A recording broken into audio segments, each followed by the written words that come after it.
Can Florida State keep a Nebraska linebacker away from the Miami Hurricanes?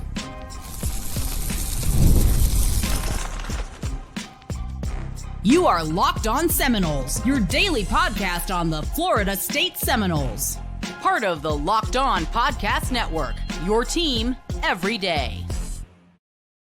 Welcome back into Locked On Seminoles. I am your host, Brian Smith, longtime college football writer and recruiting analyst. Thank you for making Locked On Seminoles your first listen each and every day. Truly appreciate you stopping in to talk some Noles with me. Today's show is brought to you by FanDuel, and new customers right now can bet $5 and get $150 in bonus bets if you win that first $5 bet.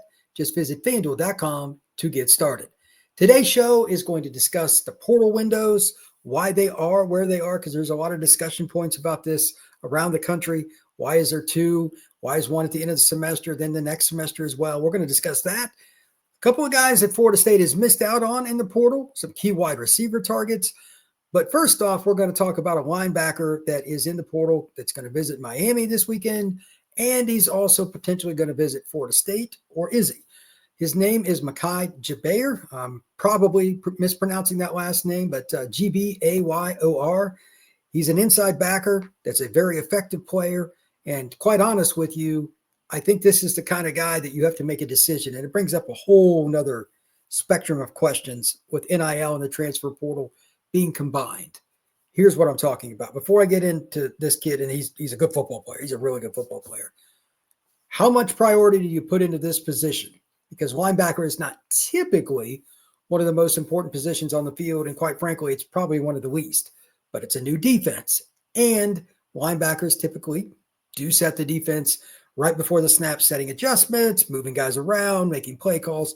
So from a strategic point of view, a coach could argue that linebacker is vital.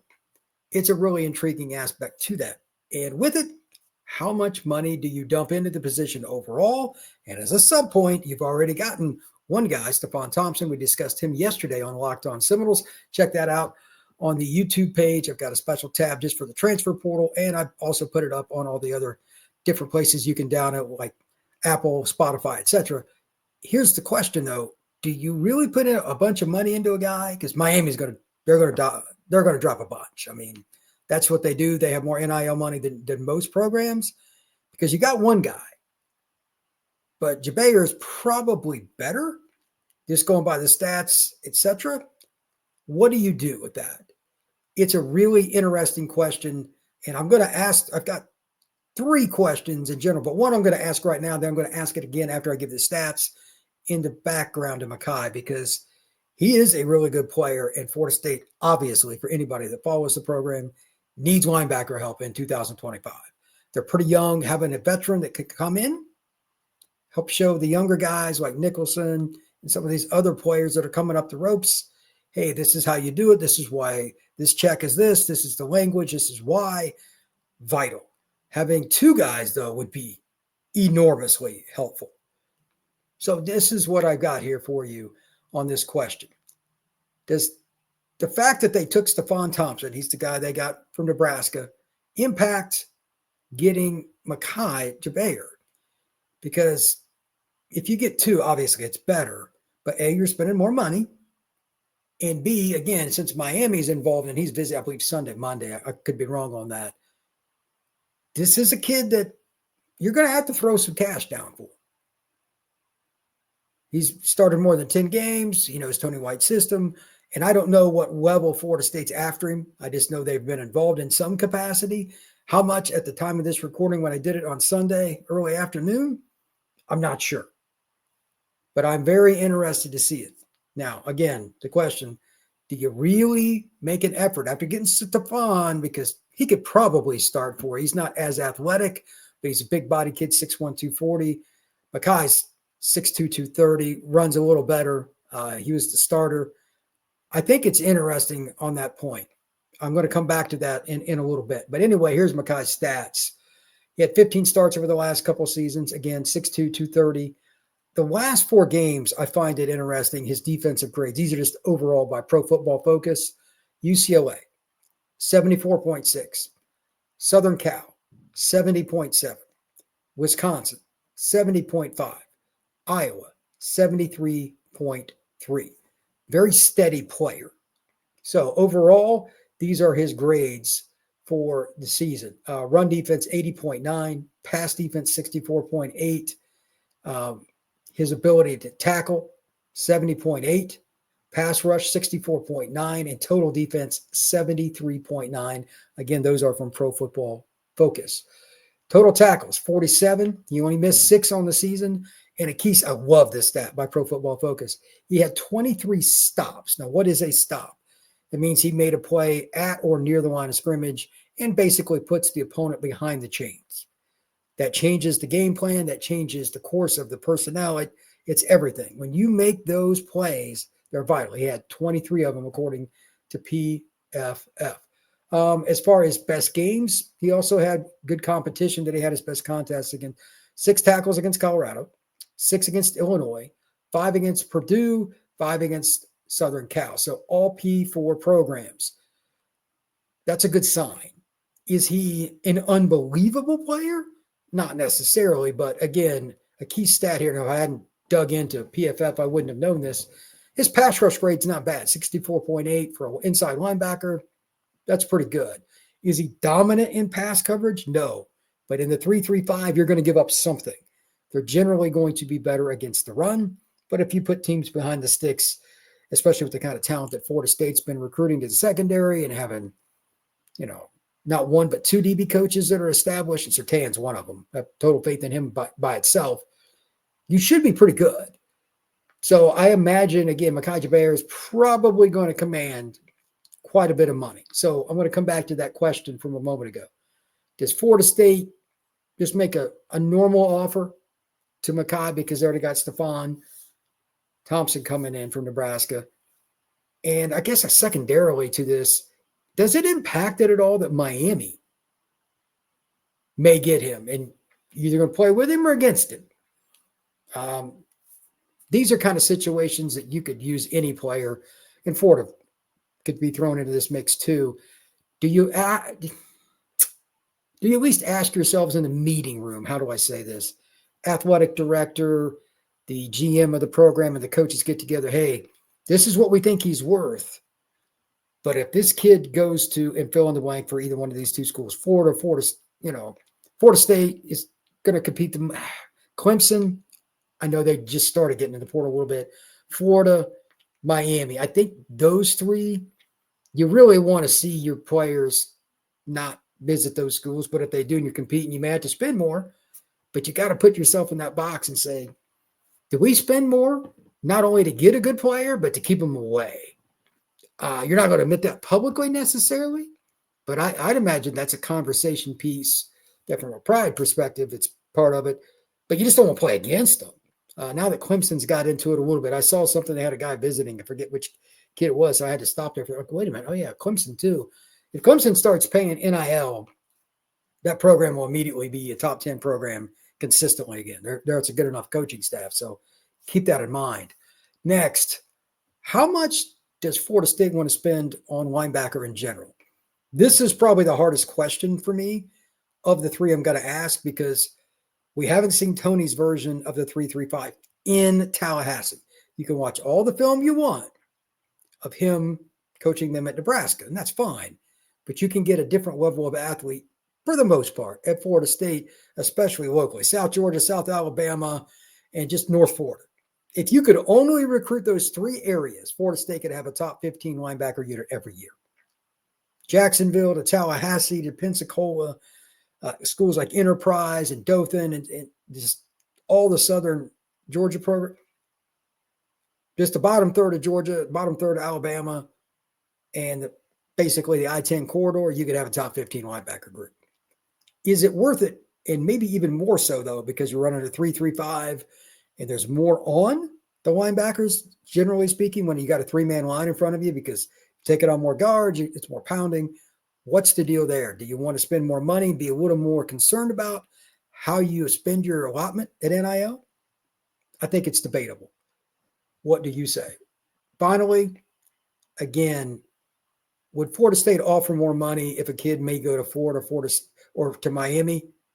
And while I'm thinking about this, I should have put Clemson too, because again, they're starting to get in the NIL game a little bit more. There's a guy visiting the portal. I saw something. I freaked out. I retweeted it on X. I was like, holy cow, that's pretty wild. But historically, it's Florida and Miami. I think they probably would. I'm curious on that one. It's just kind of a fun thing. But with Gbayor being at Miami this weekend, maybe he doesn't even get to Florida State because Miami's doing the same thing to the Noles. Like, we don't want him to go visit because Tony is now in Tallahassee. They've got a good relationship. We could lose him, so we're going to make a massive offer. Who knows? They might make a deal like, if you take a visit to Florida State, this offer is not valid. This is negotiations. This is big-time business, so it would not shock me. When we come back, we're going to talk about a couple of guys that Florida State has missed out on from Nebraska, and we're going to talk about the wide receiver position, how you can't always tell exactly what you're getting just from the statistics and what their recruiting ranking was. That is next on Locked On Seminoles. Get ready to tackle NFL action with FanDuel, America's #1 sportsbook.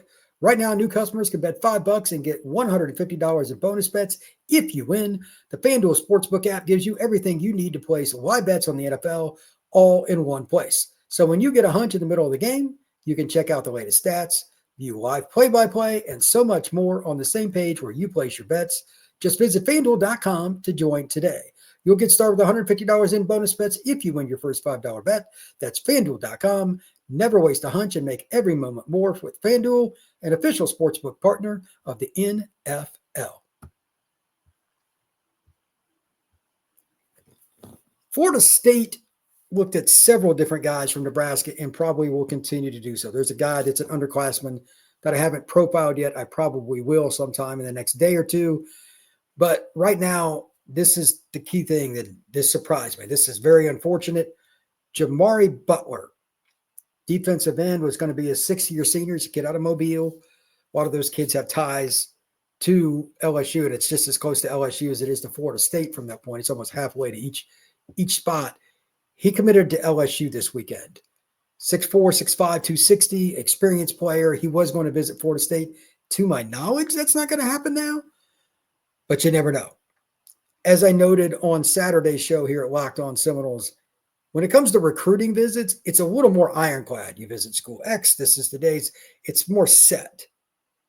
I don't think the NCAA has any kind of format with it. And since they're happening outside of the semesters, you're going to see a little more variety with when the kids visit and how long they visit for. I don't know how that's going to work.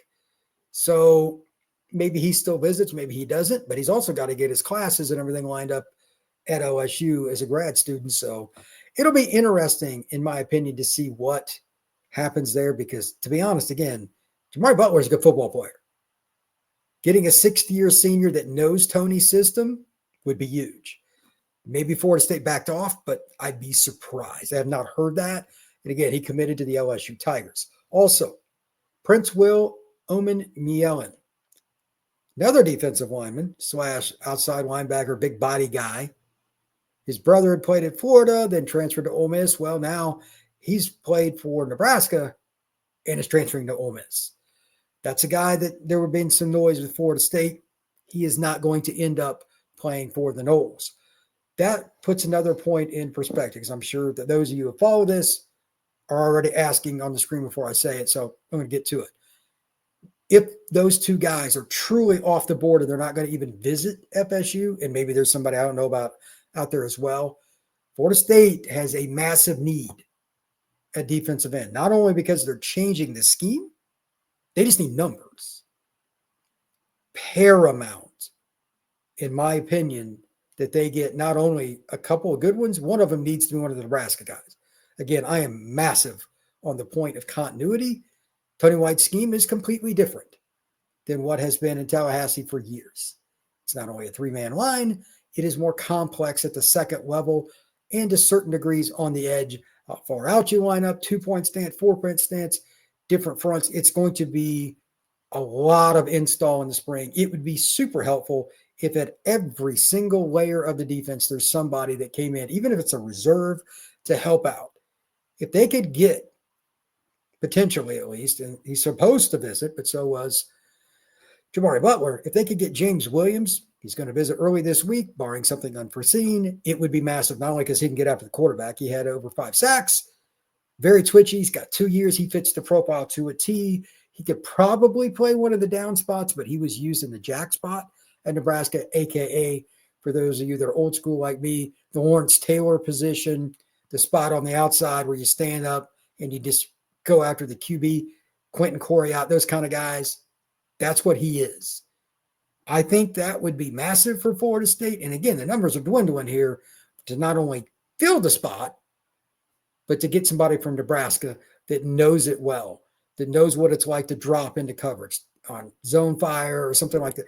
However much they installed this spring, it's going to go a heck of a lot better if you have Nebraska players at every single layer of the defense. The end, outside linebacker, inside linebacker, safety, nickel, corner. I know that's hard, and there's plenty of talent at Florida State, especially in the secondary, to be consistent, but helping the language transfer over and all that is going to take a while. It would behoove Florida State to get there. With that being stated, 2 things. Number one, Florida State probably needs 3 defensive ends in this portal cycle / again, I don't know what they're going to call it. They called it the Jacket, Nebraska. Maybe it has a different name. Maybe it's the Seminole or something, the pass rusher spot. I consider DN in that spot the same thing. That's just my own opinion. You can call it whatever you like. I also think they need to have somebody that can walk in and like, okay, he is different than most teams that we're playing against. We physically have a talent advantage. Watching Williams play, and he's a guy that came off the bench and kind of was groomed. He took a huge step forward this past season for them. That's an NFL player if he continues on this path. He's got to play the run better, be able to take more snaps, more abuse, just playing football in the front 7. But the physical skills are there, the length, he's 6'6", 250. Florida State's got to get that kid. They're probably going to have to pony up for him, I'd imagine, because it's a lot of physical skill that goes into that spot, and there aren't a lot of them. Florida State's in need, so we'll see how that goes. Also, I wanted to talk a little bit about, speaking of skill, wide receiver. I was going through the portal this morning, and it was hilarious because every network ranks the positions, like On3, 24/7, Rivals, etc. And like Eric Singleton, somebody most of you are probably very familiar with, played at Georgia Tech last couple of seasons, was wide receiver. I think it's 24/7, has him like the number 1 player in the portal. And I don't have a problem with it. But here's the ironic part when you talk about guys like this. Eric, coming out of high school, was a kid from the west side of Atlanta, first town out, like Douglasville or whatever it's called. It's a nice town. And his composite ranking on 24/7, that means they took all the different recruiting sites together and combined it, was 1,072. I don't even remember him being recruited. I probably saw him play, but whatever. But he wasn't like a top 100 receiver or barely was, whatever. And he played really well as a freshman and as a sophomore for the Ramblin' Wreck. He's a good football player. Why did it get ranked so low? Well, a couple of things. Even though he's from the Atlanta area, this is something I've learned. Eric is not the biggest guy in the world. 170, 180 pounds or something like that. Coming out of high school, he's a little bigger now. But the concern that I've had 100 of these conversations with coaches on the sidelines, face-to-face, etc., different spots, camps. They don't like smaller receivers because they're just flat out worried that they're going to be able to handle it, taking the hits and block. They want receivers to block, especially as much as the game has gone horizontal. Eric was 170 pounds soaking wet coming out of high school. But obviously he survived the physicality of it because he's put up big numbers the last 2 seasons. And Georgia Tech runs the heck out of the ball. And I highly doubt anybody on Georgia Tech's coaching staff wouldn't want Eric in the game if he wasn't a willing blocker. So he's the exception, not the rule. But with that stated, again, 24/7, I believe having number 1 overall. I don't know if I'd put him that high or not, but he's a really good player. And it just goes to show that sometimes it's really difficult to evaluate these kids, not only at the high school level, but in the portal. For every team that is going to run 4 wide open, I think a guy like Eric is going to be more valuable. Florida State historically has done that, but they didn't normally have guys like Amari, nor did they have a guy, I don't know, like Landon Thomas and freshman. Like, this is the best 1-2 punch they've ever had. So they may do it differently. But then again, if you get an Eric Singleton to visit, and that's another kid that's going to go visit Miami, I think you have to look at it differently. Not only are you trying to keep guys away from your foes, you could be very dynamic. So maybe that's why 24/7 has Singleton ranked higher than I probably would have him. I'd have him in the top 10. But again, speed over size. That's my thought process. And that's what Bobby Bowden did a million times out of a million. He wanted the speed guy. So everybody has to evaluate it a little differently. I've got a few guys that I was kind of looking at on the portal side of things. And it's crazy just kind of looking at some of the different guys at wide receiver and their backgrounds. And I just wanted to give a couple of examples. Dane Key, he's a guy that, my gosh, what a trooper he was. Dane Key played at Kentucky this past year. To say that Dane Key went through a lot is the understatement of the millennium. You have, I don't know, is it the worst? Bottom three in the SEC passing game in Kentucky. I'm being nice. And Dane still goes out there, and he's a local kid. He's from Lexington. He played at Frederick Douglass High School. He was the number one player in Kentucky a couple of years ago, coming out of high school, 235th player in the country. Despite a pathetic passing game, 47 catches, 715 yards, 15.2, and 2 touchdowns. Now, as I've said many times, Florida State needs 3 portal guys at receiver. I think we can all agree. If they took 4, I wouldn't hate it. I wouldn't. You gotta get an upgrade. We talked about Deuce Robinson yesterday. I want to talk about him here in a second. But you have to be able to get somebody that wants it, that finds a way to battle around it. Like this year, Florida State's passing situation was awful too, similar to Kentucky's. But did they have anybody that battled as much as Dane did? I don't know. So I think that's a valid point because unlike Singleton, he was ranked way higher coming out of high school. He was a 4-star recruit. He had offers, but he decided to stay home. He's from Lexington. I mean, he's from the town where the university's at. Florida State is probably going to have to end up paying one of these kids based on the research that I've seen. One of these top 10 receivers a lot more, and I'm being kind, than what they want to pay. They're going to run an offensive system that is run heavy, and they've got a quarterback that's not known as a passer first.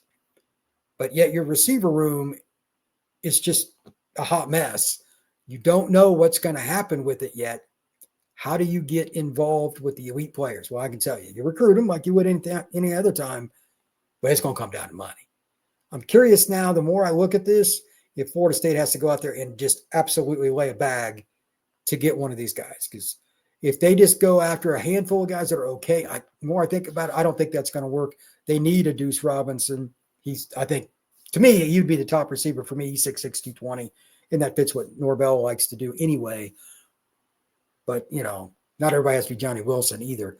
But the point is, if you get a big body guy that could be a number one, that just makes your run game so much better and keeps teams from constantly diving another defender into the box after the snap, before the snap, sometimes just putting 7 up front and saying, well, what are you going to do about it? Florida State's got to be careful of that. Also kind of looking at the list of guys like I'm 24/7, Nick Anderson, guy out of Katy, Texas, highly rated, got banged up at Oklahoma. He's in the portal. KC Concepcion, less than 10 yards of reception this year at NC State after a really good freshman year. NC State failed miserably to get him, but he's another guy that wasn't ranked as high, but he was like 5'11", 175 coming out of high school, but he figured it out. It's really wild. By the way, UK already had another transfer receiver, Barrion Brown. He's committed to LSU.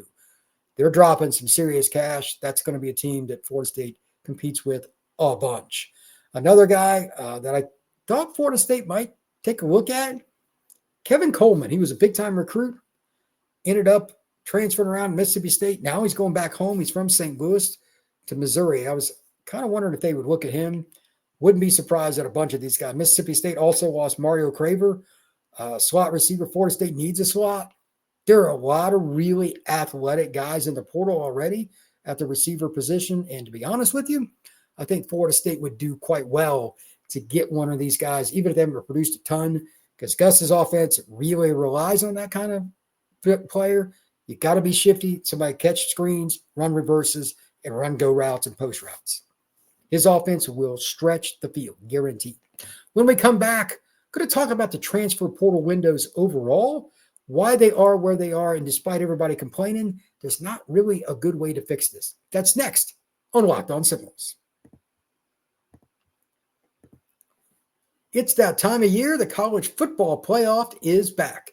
And with the newly expanded 12-team format, it's guaranteed to be bigger and better than ever, bringing you all the hard-hitting and flying excitement that you love. TNT Sports coverage of the college football playoff begins December 21st, starting with the college football playoff kickoff show presented by AT&T at 11 a.m. Eastern, leading into our first matchup, SMU battling Penn State at noon. Then the Clemson Tigers look to upset the Texas Longhorns in a showdown at 4 p.m. Eastern. Don't miss a moment of the action. Watch the college football playoff presented by Allstate live on TNT, True TV, TBS, and on Max. Let's discuss the college football landscape as it relates to the portal and why it's at these windows. I got to bring this up every now and then because I keep seeing posts by people. They're just forgetting that this is still an academic institution about Florida State and every other school. There are 134 of them. And no matter what division you go to, you must have your transcripts fully completed to pass them on. Further, there are certain schools that if you haven't taken certain classes, you can't even transfer. I don't often advocate for the NCAA. That is the understatement. I do not like that institution at all. That being stated, they are kind of in a limited situation on what they can possibly do other than to add the portal after the completion of semesters. There's just no other way to do it. The kids must be done with school. You can never have the portal in the middle of a semester. Ever, ever, ever. I don't care what you say. They have to have the academic stuff done. And it's more important on this note in the fall. Because if you had a portal in the middle, you would have schools trying to get guys to transfer in the middle of the season, right in the middle of the season, get guys to jump from one school to the other. This isn't grabbing guys off the waiver wire in the National Football League. Schools cheat like crazy as it is. You cannot have it unless it's after a semester is completed. Spring and fall, period. There is no good way to do this. I already know what everybody's, well, it still interrupts with it. There's no other place to put it. There's not. There just isn't. The semester lines up, the completion of it, early December, everybody takes finals. Like 98% of the schools, except for a few, maybe have a couple that have block semesters or whatever they call it. Like Ohio State used to do at Washington. There's a handful of schools. I don't know which ones, but most of them, it's first 2 weeks of December, you take your final, then you go home. The portal, you have an idea what your grades are going to be, how you're going to pass those along. And again, you can never have it in the middle of a season because you'd have guys trying to buy people off other person's roster. Yeah, that's not going to work. It's not going to work. Florida State or anybody else would have guys like your starting outside linebacker. It's going to be second team all ACC. Only a sophomore. He surprised everybody and won the starting job. Somebody like Blake Nicholson. All of a sudden, he's gone. Why? Somebody just offered him $1 million. They're on the edge of making the playoff. They need one more player. It's like MLB, the trade deadline. That's not how college athletics work. I've seen still too many people talking about this. After the semester is the only viable option. It's not a good one, but there is no good option. Period. Florida State and every other school has to deal with it. It is a conundrum. You got the transfer portal window opening right after signing day. That sucks. You got the portal going on while the playoffs going on. That sucks. But guess what? You're making millions of dollars. Deal with it. I don't want to hear it. There is no good way to do this. And again, college athletics, that means you go to class. That means you have to get your transcripts done after you complete a semester. Send them off to other places so you can transfer. It doesn't work that way in the middle of the semester. How would you transfer anything if you dropped out at Ohio State and then transferred to UCLA? You can't. So I'm sure I'll still see people complaining about this on X or Facebook or whatever place it may be. That's fine. Just note that the NCAA, for once, hasn't screwed this up in that regard because there's just no other good option. Some of my own colleagues here at Locked On disagree, but I've still never had them tell me how you fix the part about the semester. There isn't, by the way, and that's not going to change. These are colleges. You got to wait till after the semester. With that, Thank you once again for making Locked On Seminoles your first listen each and every day. I truly appreciate you stopping in to talk some Noles with me. And also, if you would, hit that like button, that notification bell, and subscribe to this podcast if you have not already, and share it. I truly appreciate it because I'd love to get in front of more Noles fans. Coming up tomorrow, hopefully we're going to have some information about what's going on with a couple of key visits. And I also got some information in the last 24 hours about a guy that may end up at Florida State. Starting to get some intel on that. I'll let you know when I can drop that information. Hopefully it's sooner than later, but these visits, they're crazy. The portal is truly day to day. So we will see you again on Monday. This has been Locked On Seminoles. Everybody have a good one.